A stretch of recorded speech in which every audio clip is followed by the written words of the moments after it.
तो हेलो साथियों, आज की इस वीडियो में आप सभी को फिर से बहुत बहुत स्वागत है। साथियों, आज के इस वीडियो में आपको हम फंडामेंटल राइट बताने वाला हूं, जिसको हिंदी में कहते हैं मूल अधिकार या मौलिक अधिकार।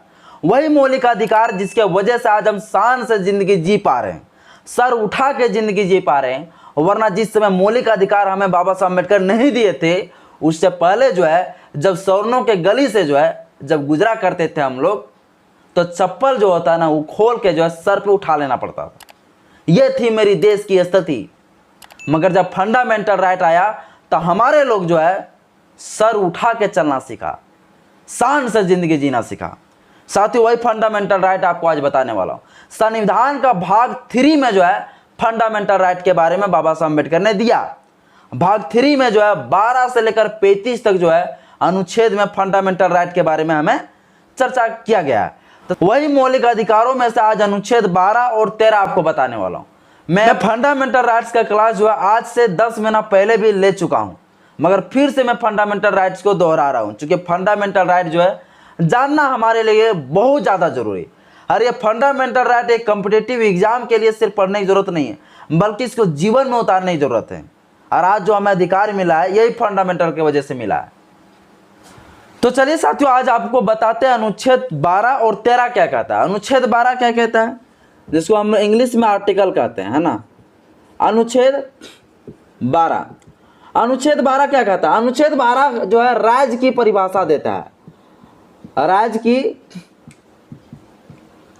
परिभाषा और मौलिक अधिकार के परिभाषा, ये दोनों का परिभाषा देता है। मौलिक अधिकार का परिभाषा, सबसे पहले हम लोग मौलिक अधिकार किसे कहते हैं ये पहले जान लेते हैं। मौलिक अधिकार, मूल अधिकार वह अधिकार होता है जो कोई माया का लाल नहीं छीन सकता है, ना कोई सरकार छीन सकता है, ना ही कोई व्यक्ति छीन सकता है। इसे कहा गया है मौलिक अधिकार, इसके कहा गया मूल अधिकार। यह कानूनी अधिकार नहीं है। जो कानूनी अधिकार होता है साथियों, वो सरकार छीन सकता है, मगर जो हमें मूल अधिकार है वो सरकार कभी जिंदगी में नहीं छीन सकता। इसी को कहा गया फंडामेंटल राइट। ये है बाबा साहब डॉक्टर भीमराव अंबेडकर। वरना बड़े बड़े नेता लोग ना देश को आज तक बर्बाद कर चुका होता, हमारा फंडामेंटल राइट को छीन लेता। तो फंडामेंटल राइट ये कहता है कि ये ना कोई सरकार छीन सकता है और ना ही कोई व्यक्ति छीन सकता है। मगर ये फंडामेंटल राइट ना दो जगह ना कभी भी लागू नहीं होता है, एक अपना बीवी पास और एक अपना पिताजी के पास। यहाँ पे बोलना नहीं मेरा फंडामेंटल राइट काम करेगा, बीवी जो कहेगा ना बाबू उसका गुलामी करना पड़ेगा, वरना फिर खाना दिन भर नहीं मिलेगा रात भर। तो वहाँ पे कोई फंडामेंटल राइट काम नहीं करता है। और पिताजी के पास फंडामेंटल राइट नहीं काम करता। पिताजी से मुँह लगाना बाबू उचित नहीं है, वहाँ फंडामेंटल राइट खत्म हो जाएगा, बता देता हूँ। तो वहाँ पे फंडामेंटल राइट काम नहीं करेगा, मगर सरकार नहीं छीन सकता फंडामेंटल राइट, और कोई व्यक्ति भी फंडामेंटल राइट नहीं छीन सकता साथियों। तो इसे कहा गया है मौलिक अधिकार। अनुच्छेद 12 क्या कहता है, ये राज्य की परिभाषा दिया गया। राज्य किसे कहा गया, तो राज्य यहाँ राज्य के मतलब झारखंड, बिहार, पटना, ये सब नहीं समझना, बिहार और छत्तीसगढ़, राजस्थान नहीं समझना। यहाँ राज्य कहा गया है सेंट्रल को, कहा गया है केंद्र सरकार को, है ना। सेंट्रल को कहा गया है केंद्र को, या तो कोई स्टेट हो गया, जैसे गुजरात, झारखंड, महाराष्ट्र, ये सब स्टेट हो गया, या कोई जो ग्राम पंचायत हो गया, है ना, ग्राम पंचायत, या तो जो अपने विधानसभा का जो विधायक होता है ना, ये विधायक, विधानसभा बोल सकते हैं ना। ये सब कोई भी व्यक्ति कोई कानून नहीं बनाएगा जो किसी का मौलिक अधिकार को छीनता हो। यह अनुच्छेद नंबर 12 में कहा गया। लेकिन कभी कभी अगर सरकार चाहे तो हमारे मौलिक अधिकार को कुछ समय के लिए निलंबित कर सकता है, या तो कभी कभी प्रतिबंध भी लगा सकता है, हमेशा के लिए खत्म भी कर सकता है।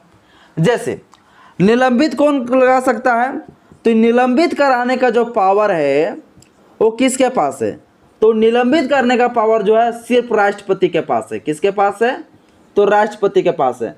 अब हमारा मौलिक अधिकार को अभी जस्ट बता के आपको गए हैं कि मौलिक अधिकार को तो कोई छीन नहीं सकता है भाई, तो फिर यहाँ कैसे छीनेगा। तो साथियों, पहले समझने वाली बात या समझिए, मौलिक अधिकार उस समय कुछ समय के लिए निलंबित कर सकता है जब देश में कुछ उस प्रकार से जो है घटना घट रहा हो, जैसे पाकिस्तान में और भारत में पूरा युद्ध छिड़ गया, और वैसे भी भारत और पाकिस्तान के बीच में युद्ध बड़ा होते रहता है। अब युद्ध छिड़ गया और उसी समय जो है हमारे भारत के किसी लोगों का मौलिक अधिकार का हनन हो गया है। अब ये लोग पूरा बाबू ट्रेन जला रहा है, पूरा आंदोलन कर रहा है, पूरा सड़क जाम कर रहा है, पूरा भारत बंद कर रहा है।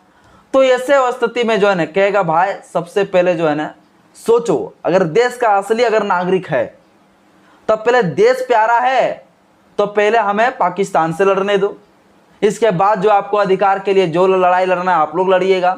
तो उस समय जो है राष्ट्रपति जो है कहेगा मैं आपका अधिकार को कुछ समय के लिए निलंबित करता हूं, सस्पेंड करता हूं, और कुछ समय के लिए हमारा मौलिक अधिकार को निलंबित कर सकता है। आज हम कोई भी आंदोलन करते हैं तो क्यों कर पाते हैं? क्योंकि हमें फंडामेंटल राइट्स है, और कभी कभी हमारा फंडामेंटल को इस प्रकार से सरकार छीन सकती है, स्टेट सरकार भी छीन सकता है, सेंट्रल सरकार भी छीन सकता है कि नहीं? छीन सकता है, मगर कुछ समय के लिए निलंबित कर सकता है, वो भी राष्ट्रपति के ऑर्डर पर, ऐसे नहीं ऑर्डर पर नहीं कर सकता, ठीक ना। तो स्टेट कुछ समय के लिए आपका जो है जो मौलिक अधिकार है वो निलंबित किया जा सकता है, और क्या प्रतिबंधित किया जा सकता है। जैसे कुछ कानून ऐसे कानून है जो कानून डायरेक्ट हमेशा के लिए जो है बेंड कर सकता है, डायरेक्ट हमेशा के लिए खत्म कर सकता है। बहुत सारे कानून थे पहले जो कानून हमें जो है हर अधिकारों से वंचित रखता था। मनुस्मृति के जितने सारे कानून थे सभी तो हमारे अधिकारों को ही छीन रहा था, हमें शान से जिंदगी जीने का अधिकार नहीं दे रहा था। वो सभी अधिकारों, अगर वो कानून आज चलेगा ना भाई, तो आज बाबा साहब अम्बेडकर का संविधान है, अनुच्छेद 12 कहता है कि वो पूरा उसको प्रतिबंध, उसको पूरा हटा दो, खत्म कर दो।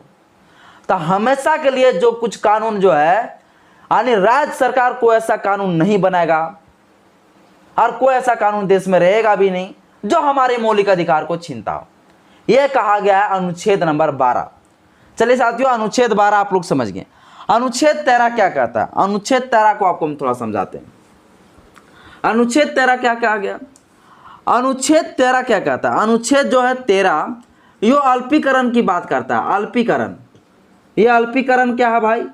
ये अल्पीकरण, देखिए हमारा मौलिक अधिकार सभी लोगों का है, हमारे सभी लोगों को, हम सभी लोगों को मौलिक अधिकार है, लेकिन उस मौलिक अधिकार को अगर हम गलत तरीके से इस्तेमाल करने लगे तो वैसे स्थिति में जो है मौलिक अधिकार को छीन सकता है। यानी कि संगत से असंगत तरीके से अगर हम मौलिक अधिकार को इस्तेमाल करने लगे, असंगत, असंगत क्या होता है पहले समझिए। असंगत यानी मौलिक अधिकार को हम गलत तरीके से इस्तेमाल कर रहे हैं। अगर मुझे मौलिक अधिकार है शान से जिंदगी जीने का, तो और किसी को भी है मौलिक अधिकार शान से जिंदगी जीने का। गांव और पड़ोसी में देखिएगा, शान से जिंदगी एगो जीने लगेगा तो दूसरे को सताने लगेगा। तो भैया तुमको अगर है मौलिक अधिकार रे जिंदगी शान से जीने का, तो उसको भी तो अधिकार है ना। अगर एक ग्रामीण क्षेत्र है ना और वहाँ पे स्वर्ण जाति के लोग रह रहे हैं और वहाँ दलित समुदाय के भी लोग रह रहे हैं, तो वहाँ पे देखना सबसे ज़्यादा दबदबा जो है स्वर्णों का होता है। उसके गलियों में गुजरते समय, उसके गाँवों में जो होता है कुआं होता है, चापाकल होता है, डर डर के पानी पीना पड़ता है। अगर भैया तुमको अगर ये अधिकार है शान से जिंदगी जीने, तो मुझे भी तो अधिकार है शान से जिंदगी जीने का। अगर तुम वहां पानी पी सकते हो तो मैं क्यों नहीं पी सकता हूं? अगर तुम उस गली से गुजर सकता तो मैं क्यों नहीं गुजर सकता हूं? तो आज भी ये भारत देश में है। तो यहां पे डायरेक्ट अनुच्छेद 13 कहता है कि कोई अगर मौलिक अधिकार को गलत तरीके से इस्तेमाल कर रहा है तो उसका मौलिक अधिकार को वहां भस्म कर दिया जाए, हमेशा के लिए बैंड लगा दिया जाए। यह कहता है अनुच्छेद 13।